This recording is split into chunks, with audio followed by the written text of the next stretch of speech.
ஆண்டவர் இயேசு கிறிஸ்துவில் பிரியமான சகோதரர்களே, அன்பு சகோதரிகளே, உலக மொழிகளில் அழகான சொல் அம்மா என்கிறார்கள். உலக மொழிகளில் அழகான சொல் அம்மா என்கிறார்கள்.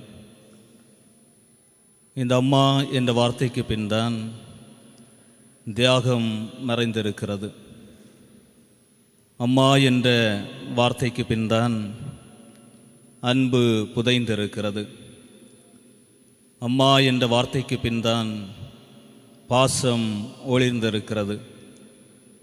அம்மா என்ற வார்த்தைக்கு பின் தான் கருணை நிறைந்திருக்கிறது.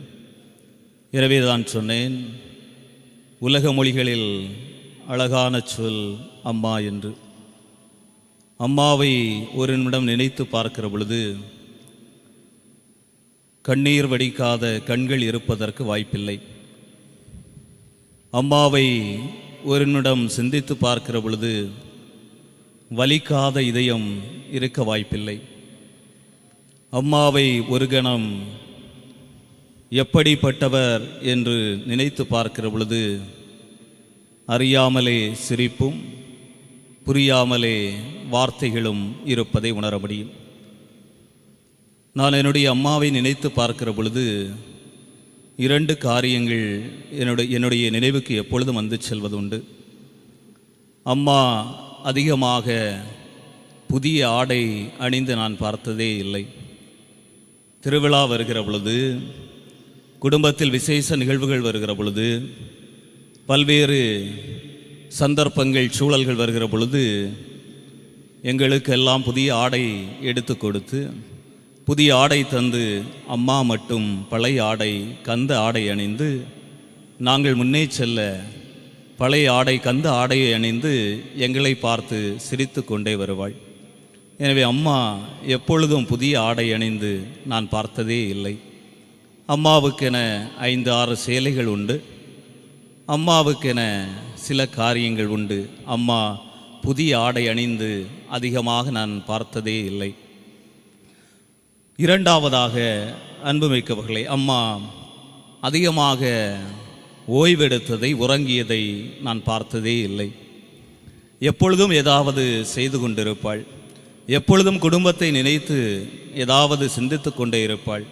எப்பொழுதும் குடும்பத்தை நினைத்து எங்கேயாவது சென்று குடும்பத்தை வளர்க்க வேண்டும் என்று ஓடிக்கொண்டே இருப்பாள். எனவே அம்மா அதிகமாக உறங்கியதையோ அம்மா அதிகமாக ஓய்வெடுத்ததையோ இதுவரைக்கும் பார்த்ததில்லை. எனவே தான் தொடக்கத்தில் சொன்னேன், அம்மாவை நினைக்கிற பொழுது கலங்காத கண்கள் இல்லை. அம்மாவை நினைத்து பார்க்கிற பொழுது வலிக்காத இதயமும் இல்லை என்று சொன்னேன். தி இந்து தமிழ் நாளிதழிலே இந்த உலகத்தில் 2 நபர்கள் கண்ணுக்கு தெரியாமல் உழைத்து கொண்டிருக்கிறார்கள் என்று அந்த நாளிதழ் சொல்லுகிறது. கண்ணுக்கு தெரியாமல் 2 மனிதர்கள் உழைத்து கொண்டிருக்கிறார்களாம். முதல் நபர் எறும்பு என்று சொல்லுகிறார்கள். எறும்புக்கு மழை என்றும் வெயில் என்றும் தெரியாதாம். மழை என்றும் வெயில் என்றும் பார்க்காமல் உழைத்து கொண்டிருக்கக்கூடியது எறும்பு. எனவே அவர் கண்ணுக்கு தெரியாத உழைப்பாளியில் முதல் நபராக இருக்கிறார். இந்த 2வது நபர் யார் என்று பார்க்கிற பொழுது அது தாய் என்று சொல்லுகிறார்கள். தாய் இரவு பகல் பார்க்காமல் உழைத்து கொண்டிருக்கிறாளாம். தாயினுடைய உழைப்புக்கு இரவு பகல் தெரியாது என்று அந்த நாளிதழ் சொல்லுகிறது. எனவே கண்ணுக்கு தெரியாமல் உழைத்து கொண்டிருக்கிற 2 நபர்களில் தாய் 2வது நபராக இருக்கிறார். எறும்புக்கு அடுத்தது. எறும்பு மழை வெயில் பார்க்காமல் உழைப்பதைப் போல தாய் இரவு பகல் பார்க்காமல் உழைக்கிறார். நாம் எழுமுன் எழுந்து எல்லாரும் தூங்கிய பிறகு தூங்குகிற தன்னிகர் இல்லாத தன்னலம் இல்லாத ஒரு உள்ளம் இந்த உலகத்தில் வாழ்ந்து கொண்டு இருக்கிறது என்று சொன்னால் அதை தாய் என்று சொல்கிறார்கள். நான் பட்ட கஷ்டம் என்னுடைய பிள்ளையும் படக்கூடாது என்று தன்னுடைய வாழ்க்கையை முழுவதுமாக பிள்ளைகளுக்காக அர்ப்பணிக்கிற ஒரு தியாக உள்ளம் இந்த உலகத்தில் வாழ்ந்து கொண்டு இருக்கிறது என்று சொன்னால் அது தாய் என்று சொல்கிறார்கள். நம்முடைய தாயை நீங்கள் நினைத்து பாருங்கள். முன்னொரு காலத்தில் இந்த கச்சாவலை எல்லாம் அந்த நொத்தோலி படுகிற பொழுது அந்த கடற்கரையில் வைத்து நொத்தோலி அடிப்பார்கள். நொத்தோலி அடிக்கிற பொழுது அந்த நொத்தோலியை நிறைய நேரத்தில் நிறைய நொத்தோலி படுகிற பொழுது அந்த ஆண்களோடு கடற்கரைக்கு சென்று நொத்தோலி அடித்து போட்ட நொத்தோலியை எடுத்து வந்து காய போட்டு அதை கருவாடாக்கி இரவு பகலாக பிள்ளைகளுக்கு எப்படியாவது ஒரு வருமானத்தை உருவாக்க வேண்டும் என்று நம்முடைய தாய் உழைத்த அந்த நேரத்தை நினைத்து பாருங்கள். குடிகார கணவன், விதவையாக்கப்பட்ட தாய்மார்கள் தலைச்சுமடு மீன் சுமந்து வந்து நம்மை வளர்க்க வேண்டும், நம்மை பாதுகாக்க வேண்டும், நம்முடைய பிள்ளைகளை மேன்மையான இடத்திற்கு அழைத்து செல்ல வேண்டும், கொண்டு வர வேண்டும் என்று தலையிலே அந்த மீன் சுமட்டை சுமந்து சென்ற தாய்மார்களுடைய தியாகங்களை நினைத்து பாருங்கள்.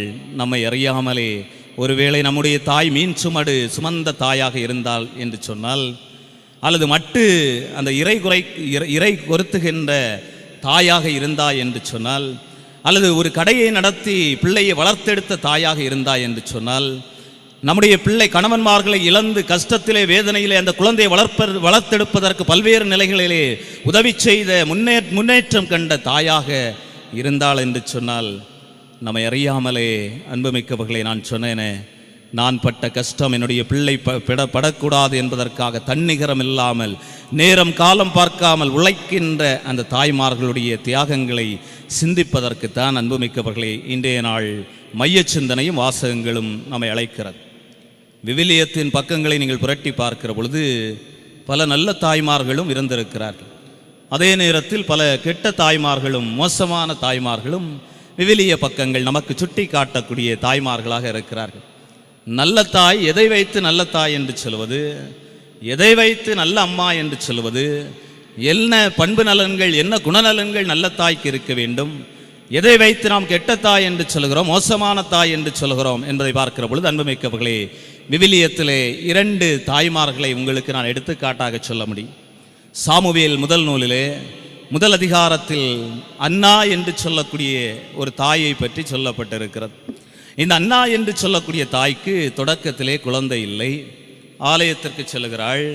ஆலயத்திலே அமர்ந்திருந்து கடவுளிடம் ஜெபிக்கிறாள். கடவுளே, எனக்கு குழந்தை செல்வம் இல்லையே, என்னை பார்க்கிறவர்கள் அனைவரும் அவமானத்தோடு இவளை ஆண்டவர் தண்டித்து விட்டார், இவள் செய்த பாவத்தின் நிமித்தம் ஆண்டவர் இந்த குடும்பத்தை சபித்து விட்டார் என்று எல்லோரும் சொல்லுகிறார்களே, கடவுளே உம்முடைய பாதத்தில் நான் இருக்கிறேன், எனக்கு ஒரு குழந்தை செல்வத்தை தாரும் என்று அண்ணா ஆலய வாசலிலே பீடத்திற்கு முன்பாக நின்று ஜெபிக்கிறார்.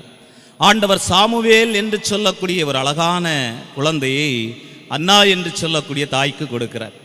கடவுள் கொடுத்த அந்த செல்வத்தை, கடவுள் கொடுத்த அந்த குழந்தையை இந்த அண்ணா எப்படி வளர்க்கிறாள், எப்படி அன்பு காட்டுகிறாள், எப்படி அரவணைக்கிறாள், எப்படி கடவுளுக்குரிய பிள்ளையாக அந்த பிள்ளையை வளர்த்தெடுக்கிறாள் என்று முதல் அதிகாரத்தில் தெளிவாக சொல்லப்பட்டிருக்கிறது. அண்ணாவை போன்றவர்கள் சில தாய்மார்கள் அந்த குழந்தைகளை மோசமாக குழந்தையாக உருவாக்கி இருக்கக்கூடிய அந்த சூழலில் இந்த அண்ணா என்ன செய்கிறாள் என்று சொன்னால், அந்த குழந்தையை ஆலயத்திற்கு எடுத்து செல்கிறாள். கடவுளுடைய பிள்ளையாக அந்த குழந்தையை காணிக்கையாக கொடுக்கிறாள். இறைவாக்கினராக உயரக்கூடிய குழந்தையாக அந்த குழந்தையை வளர்த்தெடுப்பதை சாமுவேல் முதல் நூலிலே முதல் அதிகாரம் நமக்கு தெளிவுபட சொல்கிறது. எனவே அண்ணா என்று சொல்லக்கூடிய தாய் தன்னுடைய மகனை பாசத்திலும் அன்பிலும் நேசத்திலும் கருணையிலும் வளர்த்தெடுத்து கடவுளுக்குரிய பிள்ளையாக வளரச் செய்கிறார். எனவே அந்த அம்மாவை விவிலியம் நல்ல அம்மா, நல்ல தாய் என்று சொல்கிறது.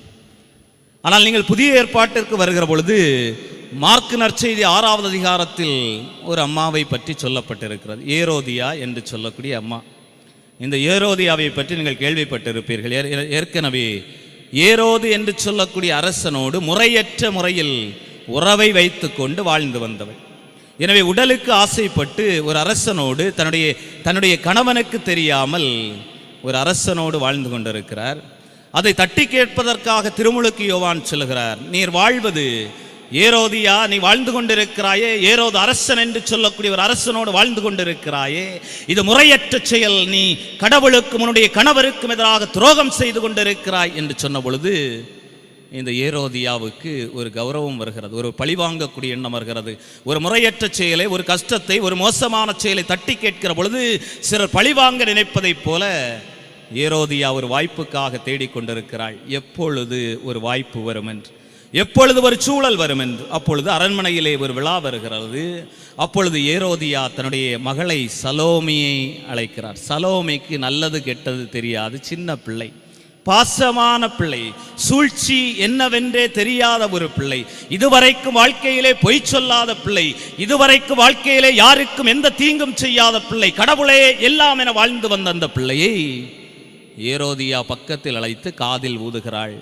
என்ன நல்ல செய்தி அல்லவா பிள்ளைக்கு சொல்ல வேண்டும், பாசமான காரியத்தை அல்லவா எடுத்து சொல்ல வேண்டும், குழந்தை நல்ல குழந்தையாக வளர்வதற்கு காரியங்களை எடுத்து சொல்ல வேண்டும் அல்லவா. ஆனால் இந்த ஏரோதியா தன்னுடைய சுயநலத்திற்காக, தன்னுடைய கௌரவத்திற்காக, தன்னுடைய பொறாமையினுடைய பழி வாங்கக்கூடிய எண்ணத்திற்காக சலோமியினுடைய காதில் ஊதுகிறாள். நீ சென்று திருமுழுக்கு யோவானுடைய தலையை கேள் என்று சொல்லி ஒரு நீதிமானுடைய தலையை கேட்டாள்.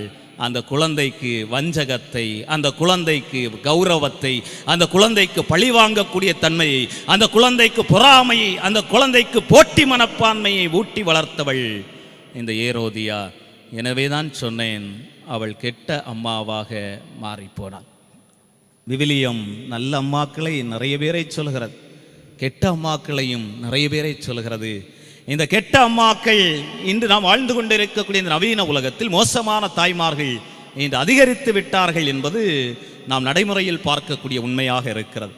பணம் சேர்ப்பதிலே நேரம் செலவிடும் அப்பாமார்கள் எத்தனை, பணம் பணம் செல்வம் புகழ் பதவி என்று ஓடிக்கொண்டிருக்கக்கூடிய அப்பாக்கள் இன்று அதிகரித்து விட்டார்கள்.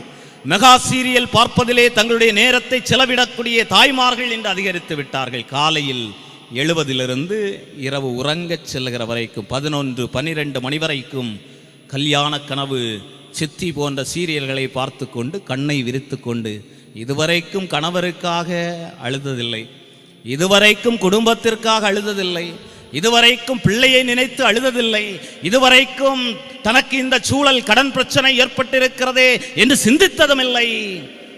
ஆனால் மெகா சீரியலிலே அங்கே வருகிற அவனுக்கு 2 மனைவிகள், அதில் ஒன்றை ஏமாற்றி விட்டானே என்று இங்கே இருந்து சுந்தரவள்ளி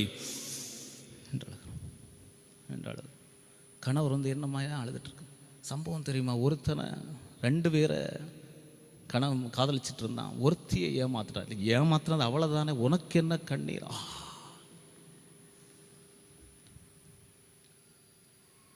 மெகா சீரியலுக்கும் உலக ஆடம்பரங்களுக்கும் மோகங்களுக்கும் அடிமையாக வாழ்ந்து கொண்டிருக்கக்கூடிய தாய்மார்கள் இன்று அதிகரித்து விட்டார்கள் என்பதை நாம் நடைமுறை வாழ்க்கையில் பார்க்கக்கூடிய உண்மையாக இருக்கிறது. கடந்த ஆண்டிலே ஜெர்மனி நாட்டில் குழந்தைகள் ஒரு போராட்டத்தை நடத்தினார்கள். 10 வயதிற்கு உட்பட்ட குழந்தைகள் பதாகைகளை ஏங்கிக் கொண்டு எங்களுடைய தாய்மார்களை கண்டுபிடித்து தாருங்கள் என்பதுதான் அந்த போராட்டத்தினுடைய.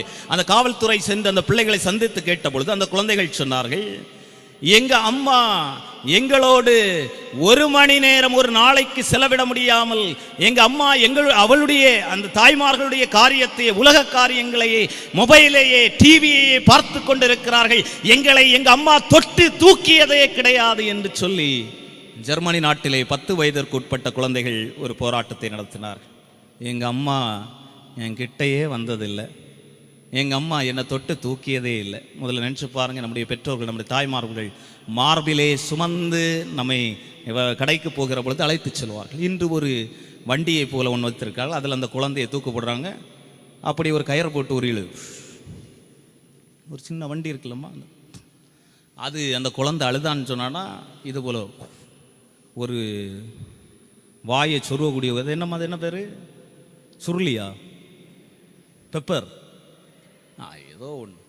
அந்த குழந்தை அழுதான்னு சொல்லி அந்த குழந்தையை பார்க்கும்போது விண்வெளிக்கு செல்வம். மார்பிலே சுமந்தாய், இன்று வண்டியிலே சுமக்கிறாய். அழுகிற பொழுது பாசம் பாசம் பாசம் என்று தட்டி கொடுத்தாய், என்று அழக்கூடாது என்பதற்காக வாயிலே ஒரு குழாயை சொருவுகிறாய். மோண்டு விட்டது என்று சொன்னால் பிரச்சனை ஆகிவிடும் என்று இவ்வளோ பெரிய ஒரு பேடை வைத்திருக்கிறாய், குழந்தையோட பெருசாக இருக்கு வைத்திரு. அதையும் நம்ம பார்க்கிற பொழுது நமக்கு கவலையாக இருக்கிறது. அப்போ இப்படிப்பட்ட ஒரு சூழல் உருவாகி கொண்டிருக்கக்கூடிய அந்த சூழலில் அன்புமிக்கவர்களை, இன்று அன்னை மரியாளை ஆண்டவர் நமக்கு எடுத்துக்காட்டாக தருகிறார். இந்த உலகத்தில் வாழ்ந்த தாய்மார்களில் முதன்மையான, உண்மையான, நீதியான, நேர்மையான, பாசமான, கருணையான தாய் இந்த உலகத்திலே ஒரு தாய் வாழ்ந்து விட்டு சென்றிருக்கிறாள் என்று சொன்னால் அது அன்னை மரியாள் என்று சொல்லக்கூடிய தாய் என்பதை நமக்கு எடுத்துக்காட்டாக, நமக்கு முன்மாதிரியாக நாம் பின்பற்ற வேண்டிய ஒரு தாயாக அன்னை மரியாவை ஆண்டவர் இன்றைய நாளில் நமக்கு தருகிறார். இந்த அன்னை மரியாவை ஏன் முன்மாதிரியான தாய் என்று சொல்கிறேன் என்று சொன்னால், இந்த அன்னை மரியாவை ஏன் பாசமான தாய் என்று சொல்கிறேன் என்று சொன்னால், இந்த அன்னை மரியாவை ஏன் கருணை உள்ள தாய் என்று சொல்கிறேன் என்று சொன்னால், இந்த அன்னை மரியாவை ஏன் எல்லோருக்கும் பாசமான, நேசமான தாய் என்று சொல்கிறேன் என்று சொன்னால், அன்புமிக்கவர்களே, இந்த அன்னை மரியாவிடம் இருந்த தாய்க்குரிய சில பண்புகளை நாம் கற்றுக்கொள்ள வேண்டும். முதலாவதாக அன்புமிக்கவர்களே, இந்த அன்னை மரியாள் ஒரு பொறுப்புள்ள தாயாக, இல்லத்தரசியாக இருந்திருக்கிறார். எப்படி என்று சொன்னால், நாசரேத்திலே வாழ்ந்த ஒரு எளிமையான குடும்பம் இந்த அன்னை மரியாளுடைய குடும்பம். தச்சு தொழில் செய்து வந்த குடும்பம். சொல்வதற்கு வசதிகள் என்று எதுவும் இல்லை, உதவிக்கு என்று யாருமே இல்லை. ஒரு ஏழ்மையான, அன்றாட வேலை செய்து அதிலிருந்து கிடைக்கிற பிழைப்பை வைத்து வாழ்ந்து கொண்டிருந்த ஒரு ஏழ்மையான குடும்பம். எனவேதான் ஆலயத்திலே ஆட்டை கொடுக்க முடியாமல் 2 மாடப்புறாக்களை கொடுத்தவள் அன்னை மரியாள். ஆனால் தனக்கென வந்த வருமானத்தை எப்படி கட்டுக்கோப்போடு வைத்து அந்த குடும்பத்தை பாதுகாப்போடு, அந்த குடும்பத்தை நல்ல வழியில், நேர்மையான வழியில், கட்டுக்கோப்போடு இந்த அன்னை மரியாள் வழி நடத்தினாள் என்பதை முதலாவதாக நாம் கடற்கரையில் வாழக்கூடிய தாய்மார்கள் கற்றுக்கொள்ள வேண்டும். பொறுப்புள்ள இல்லத்தரசி என்று சொன்னேன். ஆனால் இன்று யோசித்து பாருங்கள், இன்று இருக்கக்கூடிய தாய்மார்கள் இந்த குடும்பத்தை நிர்வகிக்கக்கூடிய, பொருளாதார ரீதியாக இந்த குடும்பத்தை, உங்களுடைய குடும்பத்தை கட்டி எழுப்பக்கூடிய, கிடைக்கக்கூடிய வருமானத்தை சேமித்து வைத்து குடும்பங்களை மேன்மையான இடத்திற்கு அழைத்து செல்லுகிற, ஈட்டு செல்லுகிற, கொண்டு செல்லுகிற தாய்மார்களுடைய எண்ணிக்கை இன்று குறைந்து விட்டது. இங்கிருந்து அரசு பஸ்ஸில் சென்றோம் என்று சொன்னால் அந்த குலுக்கலில் எலும்புக்கு ஏதோ ஆகும் என்று சொல்லி இங்கிருந்து ஒரு டாக்ஸியை பிடிக்கிறீர்கள். அங்கு சென்று போத்தீஸில் அவர் ஆடையை எடுத்து போடுவதற்கு முன்பே சொல்லுகிறீர்கள், குறைந்தது ஒரு 10,000 ரூபா பட்டு சாரியாக தூக்கு போடும். எந்த ஊர்லேருந்து வந்திருக்கீங்க? புதூர். சரி, படபட என்று போடுகிறார். எடுக்கிறீர்கள். எடுத்துவிட்டு பக்கத்தில் ஆரிய பவான் இருக்கிறது. அதில் பார்க்கும்போது புதூர்காரர் போடுகிறார். அங்கு வயிறு நிறைய, சில நேரம் மூச்சு விட முடியாத அளவில் சாப்பிட்டு விட்டு அங்கிருந்து ஒருவேளை 5 பஸ்ஸில் வந்தால் கொஞ்சம் நேரம் பிந்துவோம், ஆட்டத்தில் சாப்பிட்டதெல்லாம் வெளியே வந்துடும். அங்கிருந்து ஒரு டாக்ஸி பிடிச்சி வரீங்க. டாக்ஸி பிடிச்சிட்டு வந்துட்டு அந்த பைசா கொடுக்கும் பொழுது பக்கத்து வீட்டு சூசம்மாட்ட போய், இப்படி எங்கே போத்தீஸில் துணி எடுக்க போனேன், 10,000 ரூபா பட்டு சாரி, சாப்பாடு 7,600 ரூபா, டாக்ஸி எல்லாம் சேர்த்து 22,000 ரூபா, 20,000 ரூபா கொண்டு போனேன். பார்த்து கொஞ்சம் ஷார்ட்டேஜ் வந்துருச்சு, ஒரு 1,000 ரூபா கொடுவா. அப்போ டாக்ஸிக்கார் துணி எடுக்க சென்ற சூசம்மா அங்கிருந்து வருகிற பொழுது பட்டு சாரி அதெல்லாம் தூக்கி கொண்டு வந்து இறுதியில் 2,000 ரூபாய் கடத்தோடு வந்து சேர்ந்தால் என்பதுதான் கடற்கரையில் உள்ள காரியமாக இருக்கிறது. ஆண்டிற்கு ஒரு முறை எத்தனை பட்டு சேலைகள்! திருவிழாவுக்கு சிலர் 10 நாள் 10 பட்டு சேலைகள் எடுக்கிறவர்களும் இருக்கிறார்கள். அங்கே கணவன் சவுதி அரேபியாவில், கத்தாரில் எல்லை தாண்டி சென்றால் சுட்டி விடுவார் என்ற ஒரு மோசமான, உயிருக்கு அச்சுறுத்தலான ஒரு சூழலில் அங்கே உழைத்து ரத்தத்தை வியர்வையாக்கி உழைத்து கொடுக்கிற அந்த காசை பணம் பார்க்காமல், உழைக்கிற உழைப்பினுடைய மேன்மை தெரியாமல், அவர் சிந்துகிற ரத்தத்தினுடைய அந்த வலியை புரியாமல் கண்டபடி செலவழித்து கொண்டிருக்கிற அந்த தாய்மார்களுக்கு அன்னை மரியாள் ஒரு முன்மாதிரியாக இருக்கிறாள். பொறுப்புள்ள குடும்ப தலைவியாக நீ வாழ் என்று சொல்ல. இரண்டாவதாக இந்த அன்னை மரியாவை பார்க்கிற பொழுது 2 வயதும் 2 வயதுக்கு உட்பட்ட குழந்தைகளை கொல்ல தேடுகிறான் என்று ஏரோது அரசன் கொல்ல தேடுகிறான் என்று தெரிந்தவுடன் அந்த குழந்தையை நடு இரவிலே தூக்கி கொண்டு ஓடுகிறாள். பார்த்தீர்களா? அந்த தாயினுடைய அந்த குழந்தை மீது, அந்த குழந்தைக்கு எதுவும் ஏற்பட்டு விடக்கூடாது என்று அந்த அன்னை நினைக்கிற அந்த பாதுகாப்பின் நிமித்தம் அந்த அன்னை உணர்கிற அந்த உணர்வு இருக்கிறது அல்லவா? இன்று நிறைய பெற்றோர்களுக்கு அது இல்லை என்பதை நாம் அறிந்து கொள்ள வேண்டும். குழந்தைக்கு எதுவும் ஆகிவிடக்கூடாது, குழந்தைக்கு எதுவும் நேர்ந்து விடக்கூடாது, குழந்தையை பாசத்தோடு கவனித்துக் கொள்ள வேண்டும். குழந்தையை சுற்றி அச்சுறுத்தக்கூடிய காரியங்களை களைய வேண்டும். என்னுடைய குழந்தையை நான் என்னுடைய கண்ணின் கருவெளியில் வைத்து பாதுகாக்க வேண்டும் என்ற எண்ணம் இன்று பெற்றோர்களாகிய, அதிலும் குறிப்பாக தாய்மார்களுக்கு அதிகமாக இல்லை என்பது உண்மையாக இருக்கிறது. அதனால்தான் திருத்தந்தை பிரான்சிஸ் அன்பின் மகிழ்ச்சி என்ற திருத்தூது ஊக்குவரையில் அழகு 7 கேட்கிறார், உன்னுடைய பிள்ளை எங்கே இருக்கிறான் என்று கேட்கிறார். ஒரு நாளைக்கு உறங்கச் செல்வதற்கு முன்பாக ஒவ்வொரு தாய்மார்மையும் பார்த்து ஆண்டவர் கேட்கிறாராம், திருத்தந்தை சொல்கிறார், உன்னுடைய பிள்ளை எங்கே இருக்கிறான் என்று. இந்த கேள்விக்கு நீ பதில் சொல்ல வேண்டும். என் பிள்ளை பூசை நடக்கிற பொழுது எங்கே இருக்கிறான் என்று ஆண்டவர் கேட்கிறார். உனக்கு தெரியுமா எங்கே இருக்கிறார் என்று? உன்னுடைய பிள்ளை எங்கே இருக்கிறான் என்று ஆண்டவர் கேட்கிறார். அதற்கு ஒரு நாள் பதில் சொல்ல முடியுமா? என்னுடைய பிள்ளை கடவுளுக்குரிய பிள்ளையாக வளர்ந்து கொண்டிருக்கிறான், என்னுடைய பிள்ளை பாசத்திற்குரிய நல்ல குழந்தையாக வளர்ந்து கொண்டிருக்கிறான் என்று உன்னால் சொல்ல முடியுமா? அதனால அன்னை மரியாள் சொல்லியிருக்க, என்னுடைய பிள்ளை நல்ல பிள்ளையாகத்தான் இருக்க. ஏன்னா தான் எருசலேம் தேவாலயத்தில் காணாமல் போன பொழுது அன்னை மரியாள் எப்படி தேடி சென்று அந்த குழந்தையை கண்டுபிடித்து கொண்டு வருகிறாள் என்பதை பார்த்து கொள்ளுங்கள். குழந்தை என் கண்ணுக்குள்ள இருக்க வேண்டும் என்று. திருவிழாவுக்கு போகும்போது மட்டும் குழந்தைய கரத்தை எப்படி பிடிக்கிறீங்க? ஆமா இல்லையா? எதுக்கு பிடிச்சிருங்க? களைஞ்சு போயிடக்கூடாதப்பா, இப்படியே பிடிக்கிறீங்களா? திருவிழா கடையில் குழந்தையை தவறவிட்ட தாய்க்கு தெரியும் வேதனை. திருவிழா கடையிலே காணாமல் போன குழந்தையை தேடி அலைகிற, குழந்தை எங்க போச்சுன்னு அங்கும் இங்குமாக ஓடி கதறி அழுது கொண்டு ஓடுகிற அந்த தாய்க்கு தெரியும் வேதனை. நானும் நிறைய நேரத்தில் பார்த்துருக்கிறேன். சில நேரங்களில் ஃபாதர் தான் முதல்ல அனௌன்ஸ் பண்ணுவார், சிறுவனை காணவில்லை, மஞ்சள் சட்டையும் பச்சை பேண்டும் போட்டிருந்தார். ஆனால் எல்லாரும் சுத்து வசக்குறவா, நம்ம மஞ்சள் சட்டையும் பச்சை பேண்டு போட்டிருந்தோம், நம்மளை தூக்கிட்டு போகிறோம், என்ன ஒரு முறை தூக்கிட்டு போயிட்டான். அப்போ திருவிழா கடையில் திருவிழாவுக்கு போகும்போது அவனை எவ்வளோ இறுக்கமாக பிடிச்சிருக்க பார்த்தியா? எவ்வளோ இறுக்கமாக பிடிச்சிருக்க. ஆனால் வாழ்க்கையில் நீ அவனை இறுக்கமாக பிடிப்பதில்லையே. குடிப்பழக்கத்திற்காக செல்லுகிற பொழுது இறுக்கமாக பிடிப்பதில்லையே. போதை பழக்கத்துக்கு அடிமையாக போகிறான் என்று தெரிந்தும் அவனை இறுக்கமாக பிடிப்பதில்லையே. அந்த குழந்தை என்னுடைய கையை விட்டு தவறி செல்கிறது என்று தெரிந்தும் இறுக்கமாக நீ பிடிப்பதில்லையே. அந்த இறுக்கமான பிடியை நீ பிடிக்க வேண்டும் என்று ஆண்டவர் இன்றைய நாள் சொல்லுகிறார். எனவே இந்த பாசம், இந்த கருணை, இந்த குழந்தை மீது நீ வைத்திருக்கிற அக்கறை, இந்த அன்னை மரியாள் அந்த குழந்தை மீது வைத்திருந்த அந்த பாசம், அன்னை மரியாள் ஆண்டவர் இயேசு கிறிஸ்துவினுடைய வாழ்க்கை முழுவதும் அவரோடு உடன் பயணித்து இன்ப துன்ப நிகழ்வுகளில் குழந்தையை கட்டி அரவணைத்து பாசத்தோடு வழி நடத்தியது போல நீயும் அன்னையை போல அந்த குழந்தையை அரவணைத்து பாசம் காட்டி தவறு செய்கிற பொழுது அந்த குழந்தையை தட்டி திருத்தி நீ வளர்ப்பதற்கு ஆண்டவர் இன்றைய நாளில் உம்மை அழைக்கிறார். சில நேரங்களில் பெற்றோர்கள் நினைக்கிறார்கள், பாசம் என்று சொல்வது, அன்பு என்று சொல்வது கேட்பதையெல்லாம் வாங்கி கொடுப்பது, குழந்தையுடைய விருப்பத்தை போலே விட்டு விடுவது, குழந்தை நினைப்பதை போலே இருப்பது, எல்லாம் பார்த்து பார்த்து செய்கிறேன். ஃபாதர் சைக்கிள் வாங்கி கேட்டான், வாங்கி கொடுத்தேன். கேடிஎம் பைக் வாங்கி கேட்டான், வாங்கி கொடுத்தேன். புல்லட் வாங்கி கேட்டான், வாங்கி கொடுத்தேன். ஹெலிகாப்டர் வாங்கி கேட்டான், வாங்கி கொடுத்தேன். பிளைன் வாங்கி கேட்டான், இறங்க புதூரில் இடமில்லை என்று சொன்னேன். பிளைனை தவிர வேறு எல்லாம் வாங்கி கொடுத்து விட்டேன். ஏன்னா என் பிள்ளை மேலே நான் பாசம் வைத்திருக்கிறேன், அன்பு வைத்திருக்கிறேன் என்று சில பெற்றோர்கள் சொல்லிக் கொள்கிறார்கள். விவிலியம் சொல்லக்கூடிய பாசம், விவிலியம் சொல்லக்கூடிய அன்பு, தாய் கொண்டிருக்கக்கூடிய அந்த பாசம், குழந்தை மீது வைக்க வேண்டிய அன்பு என்று சொல்வது விவிலியம் காட்டக்கூடியது வேறு.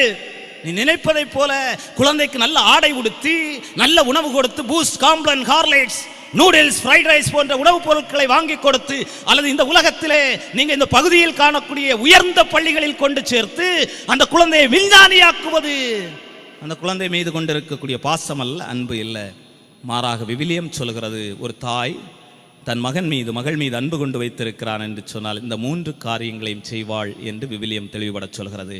முதல் காரியம், நீதிமொழிகள் நூல் 1ஆம் அதிகாரம் 8வது இறைவார்த்தை சொல்கிறது, ஒரு தாய் நல்ல தாய் என்று சொன்னால், ஒரு அம்மா நல்ல அம்மா என்று சொன்னால், பாசமான அன்புமிக்க அம்மா என்று சொன்னால், முதலில் அந்த தாய் செய்ய வேண்டியது அந்த குழந்தைக்கு புத்திமதி சொல்ல வேண்டும், அறிவுரை சொல்ல வேண்டும்.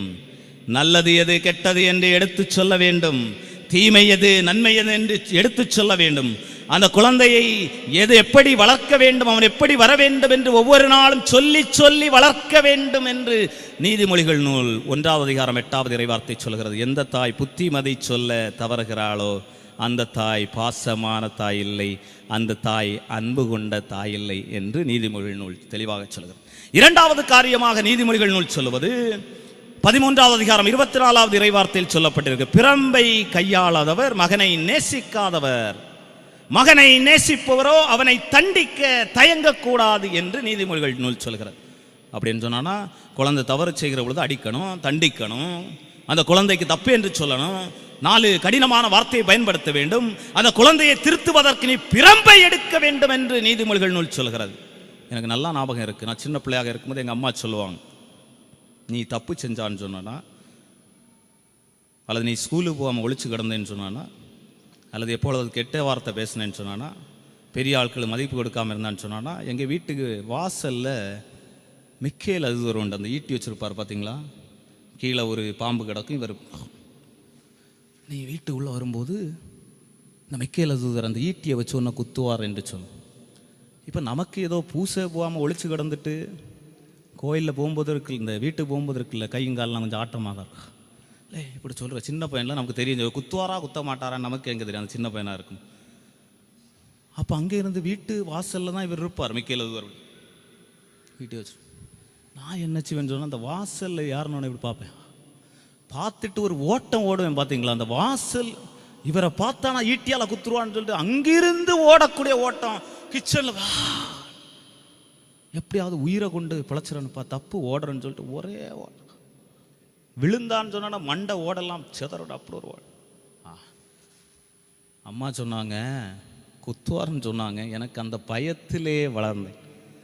அம்மா சொன்னாங்க அந்த மிக்கேல் ஒரு சாதாரண ஆளில் ஈட்டி வச்சிருப்பார், நீ போய் சொன்னா வாயில் குத்துவார் என்று சொன்ன, அந்த பயத்திலே வளர்ந்தேன், அந்த கண்டிப்பிலே வளர்ந்தேன், அந்த இதிலே வளர்ந்தேன். உப்பை போட்டு கோவிலுக்கு செல்லவில்லை என்று சொன்னால் உப்பில் நிற்க வைத்த தாய்மார்களுக்கு தெரியும் பிள்ளை இன்று எந்த பாசத்தோடு எப்படி வளர்ந்திருக்கிறது என்று.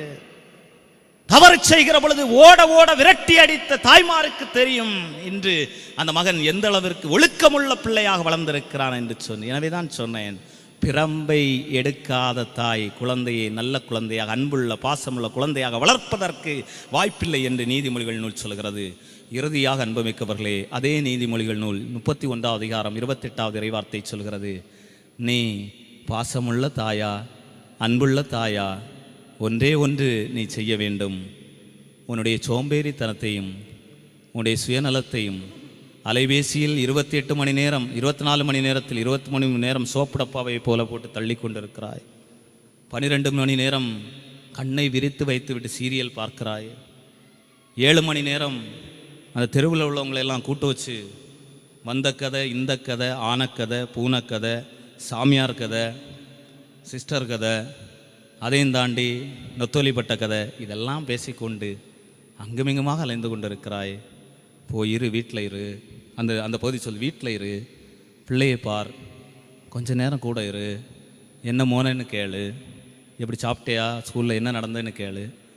எதுவும் தெரியாமல் சாப்பிட்டதெல்லாம் சாப்பிட்டுட்டு கண்ணையும் வீங்கி, சில நேரங்களில் ஆலயத்தில் அந்த குழந்தைகளை அந்த அம்மா இப்போ கண்ணை விரிச்சிட்ருக்கு, என்ன நடக்கு என்றே சில குழந்தைகளுக்கு தெரிவதில்லை. அந்த குழந்தை அன்போடும் பாசத்தோடும் வளர்க்க வேண்டிய பொறுப்பு உனக்கு இருக்கிறது. இல்லை என்று சொன்னால் இந்த ஆலய பீடத்திலிருந்து சொல்கிறேன், கடவுள் ஒருவர் இருக்கிறார், அவருக்கு நீ கணக்கு கொடுக்க வேண்டும். திருமணத்தில் 2வது திருமணம் நீங்கள் செய்கிற பொழுது 2வது காரியம் என்ன காரியம்? முதல் காரியம் என்ன? குடும்பமாக வாழ்கிறது. 2வது நோக்கம் என்ன? திருமணத்தினுடைய நோக்கம் ஏம்மா, திருமணத்தினுடைய 2வது நோக்கம் என்ன? மலேசியாவில் டூரு போகிறது அதானே. 2வது நோக்கம் என்ன? 2வது நோக்கம் குழந்தைகளை பெற்றெடுத்து, சிலர் நினைக்கிறார்கள் 2வது நோக்கம் குழந்தைகளை பெற்றெடுத்தல். அதுக்கு பிறகு வரக்கூடிய காரியம் தான் குழந்தைகளை பெற்றெடுத்து கிறிஸ்தவ நெறிமுறையில் கடவுளுக்குரிய பாசமுள்ள, அன்புள்ள, கருணையுள்ள நல்ல பிள்ளைகளாக வளர்த்தெடுப்பது உன்னுடைய பொறுப்பு. அந்த அன்பையும் அந்த பாசத்தையும் அந்த அரவணைப்பையும் உன்னுடைய குழந்தைக்கு கொடு. நீ பெரிய ஆளாக இருக்கிற பொழுது அதே நீ கொடுத்த பாசத்தையும் நீ கொடுத்த அரவணைப்பையும் நீ கொடுத்த அன்பையும் அந்த குழந்தை உனக்கு திரும்ப தரும். எல்லாம் கொடுத்து வாங்குவது தான் நீ செய்கிற ஒவ்வொன்றும். உன்னுடைய குழந்தைக்கு பார்த்து பார்த்து செய்கிற அனைத்தும் உன்னுடைய குழந்தை வழியாக உனக்கு வந்து சேரும். ஆமென்.